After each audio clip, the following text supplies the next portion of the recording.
Hello అండి, welcome to మావి చిగురు స్టోరీస్. ఈరోజు కథ పెన్సిల్ ఇంజెక్షన్. శ్రీమతి పొత్తూరి విజయలక్ష్మి గారు రచించిన నాస్టాలజియా పుస్తకం నుండి ఈ కథ మీకు నచ్చితే లైక్ చేయటం మర్చిపోకండి. మీకు ఎలా అనిపించిందో కామెంట్ చేసి చెప్పండి. ఈ ఛానల్ని కొత్తగా చూసేవారు మరిన్ని మంచి కథల కోసం సబ్స్క్రైబ్ చేసి బెల్ ఐకాన్ ఆన్ చేయండి. అప్పుడే కొత్త వీడియో పెట్టినా మీ దాకా వస్తుంది. ఇక కథ మొదలు పెడదాం. మా చిన్నతనంలో మనుషులకు అనారోగ్యాలు తక్కువే, వైద్య సదుపాయాలు తక్కువే. ఉన్న వాటిల్లో బోళ్ళన్ని రకాల వైద్యాలు ఉండేవి. దిష్టి తీయటం, తాయెత్తు కట్టటం, విభూది పెట్టటం ఓం ప్రథమంగా చేసేవాళ్ళు. జలుబు జ్వరాలు వస్తే కషాయం, అందులో మా తాతయ్య గారు నిపుణులు. ఆ కషాయం వద్దు అని ఆయన కాళ్ల మీద పడి ఏడ్చేవాళ్ళు పిల్లలు పెద్దలు. ఇది కాకుండా బెణుకులకు మంత్రం, ఇంకా శేషగిరిరావు తాతయ్య తీపి గుళికల హోమియో వైద్యం. వేటికి తగ్గకపోతే కాంపౌండర్ గారు రంగంలోకి దిగేవారు. ఆయన పేరేమిటో ఎవ్వరికీ తెలీదు. తెల్ల పంచె, తెల్ల చొక్కా, భుజాన చిన్న సంచి, అందులో థర్మామీటరు, కొన్ని మాత్రలు, సిరఫ్లు ఉండేవి. ఇంకో చిన్న స్టీలు పెట్టె కూడా ఉండేది. దాన్ని తలచుకుంటేనే మాకు చచ్చేంత భయం. అందులో ఇంజెక్షన్ సిరంజి ఉండేది. మందులు డోకొచ్చే ద్రావకాలు వాడినా ఆ అలోపతి వైద్యానికి పద్యం భేషుగ్గా ఉండేది. నాన్ రొట్టె నెయ్యి రాసి కాల్చి పెట్టేవాళ్ళు. ఏ వారానికో 10 రోజులకో వచ్చే ఖాసీం సాహిబు ఊళ్ళో ఎవరికైనా అలోపతి వైద్యం జరుగుతున్నది అని కబూరు అందగానే జంగిడిలో నాన్ రొట్టె, బన్ రొట్టె, వెన్న బిస్కెట్లు పెట్టుకొని వచ్చి ఊళ్ళో వాలిపోయేవాడు. జ్వరం వాళ్లతో పాటు మిగిలిన పిల్లలంతా ఎగబడి కొనుక్కునేవాళ్ళం. మా పిల్ల మూకాకి శేషగిరిరావు తాతయ్య మందు, కాంపౌండర్ గారి పథ్యం మహా ఇష్టం. కానీ ఆ రెండూ కుదరవు. సాధారణంగా మందులతోనే తగ్గిపోయేవి వ్యాధులు. అవి పనిచేయకపోతే ఆఖరిన ఇంజెక్షన్ చాలా అరుదు. అదో పెద్ద ప్రహసనం, బోళ్లంత తతంగం. ఆ వేళ ఇంజెక్షన్ ఇవ్వాల్సిన అవసరం పడింది. అందులోనూ మామూలు ఇంజెక్షన్ కాదు, పెన్సిల్ ఇంజెక్షన్, అదే పెన్సిలిన్. చిట్టమ్మ గారి దత్తపుత్రుడు 12 ఏళ్ల గంగరాజుకి కాల్లో తుప్పు పట్టిన ఇనుప మేకు గుచ్చుకుంది. ఇంజెక్షన్ అనగానే తల్లి కొడుకులు ఒకటే ఏడుపు.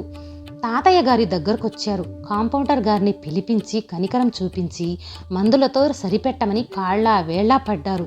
ఏమంటారు, వాళ్ళలా అఘోరిస్తున్నారు. ఇంకో మారు ఆలోచన చేయండి అన్నారు తాతయ్య. ధనుర్వాతం విషయంలోనూ పిచ్చి కుక్క కరిస్తేనూ మందులు పనిచేయవు, ఇంజెక్షన్ పడాల్సిందే అని కుండ బద్దలు కొట్టి చెప్పాడాయన. సరే, మరో దారి లేక ఒప్పుకున్నారు. అదేమీ అల్లాటప్ప వ్యవహారం కాదు ఇంజెక్షను, అది పెన్సిలిన్. ముందు ఒక చుక్క ఇచ్చి ఓ అరగంట సేపు వేచి చూడాలి. వికటించకుండా ఉంటే మొత్తం ఇవ్వాలి. ఈ మొత్తం కార్యక్రమంలో ఏమీ తేడా రాలేదని నిర్ధారించడానికి ఎవరైనా పెద్ద మనుషులు సాక్ష్యంగా ఉండాలి. కాంపౌండర్ గారు మా తాతయ్య గారిని రమ్మన్నారు. నేనెందుకు, ఇంకెవరినైనా పిలువు అంటే, కాదులేండి, మగదిక్కు లేని ఇల్లు, ఆనక తేడా వస్తే నా బుర్ర రామకీర్తన పాడేస్తారు. మీరు ఉంటే వైద్యం చేస్తాను, లేకుంటే తెనాలి తీసుకెళ్ళమంటాను అన్నారాయన. మళ్ళీ తెనాలి పోవటం అంటే ఖర్చు శ్రమను. సరే వస్తాను అన్నారు తాతయ్య. చిట్టమ్మ గారింట్లో హడావుడి. గంగరాజుని బతిమాలి బామాలి ఇడ్లీలు తినిపించారు. ముందు వద్దన్న 6 ఇడ్లీలు తిన్నాడు ఏడుస్తూనే. ఆ వేళ ఇంజెక్షన్ కాబట్టి గాని మామూలు రోజుల్లో పిల్లలకు చెద్దన్నాలేగా. సరిగ్గా టైం చుట్టానికి హెడ్ మాస్టర్ బాబురావు గారిని రమ్మన్నారు. ఆయన దగ్గర రిస్ట్ వాచి ఉంది. అందరూ వచ్చారు. వరండాలోనే కుంపటి మీద గిన్నెలోని నీళ్లలో సిరంజి ఉడుకుతూ ఉంది. అన్నీ సిద్ధం. కాంపౌండర్ గారు పటకారుతో సిరంజి తీసి మందు ఎక్కించగానే గంగరాజులు కోతిలాగా గెంతి పారిపోవాలని చూశాడు. కాలు నొప్పి చేయటం వల్ల సాధ్యం కాలేదు. 4 పట్టుకుని ఆపేశారు. నులక మంచం మీద బోర్లా పడుకోబెట్టి టెస్ట్ డోసు ఇచ్చారు. అందరూ ఉత్కటంగా కూర్చున్నారు. సమయం గడిచింది. ఏమీ తేడా లేకపోయేసరికి సంతోషంగా పూర్తి డోసు ఇచ్చేశారు కాంపౌండర్ గారు. మరో అరగంట సేపు కూర్చొని ఇక వెళ్తామని లేచారు అందరూ. కృతజ్ఞతలు తెలుపుకొని సాగనంపింది చిట్టమ్మ గారు. గంగరాజులకి నయమైంది. కానీ వాడు తల్లిని ఒకటే సాధించటం. అప్పుడు ఆ బాధ భయంలో కొడుక్కి నయమైతే సైకిలు కొనిపెడతానని అందరి ఎదుట ఏడిచిందంట.